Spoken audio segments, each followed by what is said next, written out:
Psalm 80, it says, 88, Psalm 80, verse 8. It says, you transplanted a vine from Egypt. You drove out the nations and planted it. It says, you transplanted a vine from Egypt. You drove out the nations and planted one vine. What? You transplanted a vine. You know what a vine is? A thin thing just coming like this. You know, sometimes we feel like that, no? Like a vine. So simple. But look at God's idea. He's transplanting a vine and he chased the nations and he's planting that vine saying, all this is for you. And I was thinking, God, why would you do this? Why would he create such a big nation for a vine? Then I realized, for God to do that,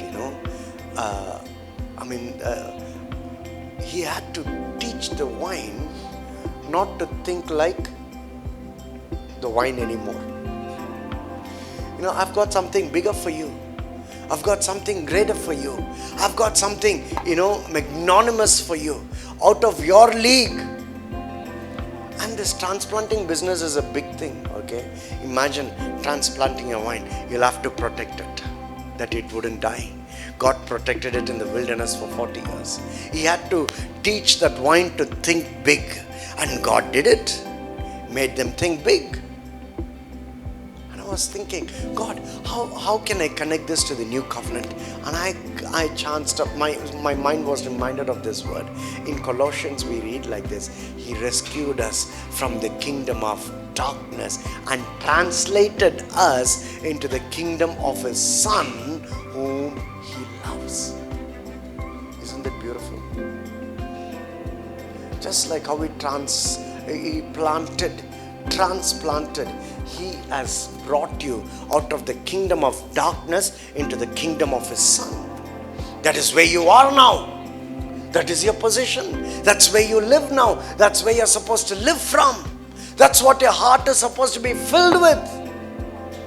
And when your heart is filled with all these realities, now your words won't be weak words. You won't speak weak words. Your words will be, I'm healed. When you feel a pain, before even you could go to the doctor, you will say, no, I'm not telling you not to go to the doctor. But before you go to the doctor, before fear gets the better of you, because before you could feel anything, right? Speak words, I'm healed. When somebody says, that's it, your life is over, before you accept it, you say, it is not over till God says it's over. Before they say, your pink slip is going to be given to you. You tell them, it is God who will turn tables around for me. He did it for Esther, He will do it for me. You speak all these words, big words, powerful words. The job is to speak. And the rest, God will do.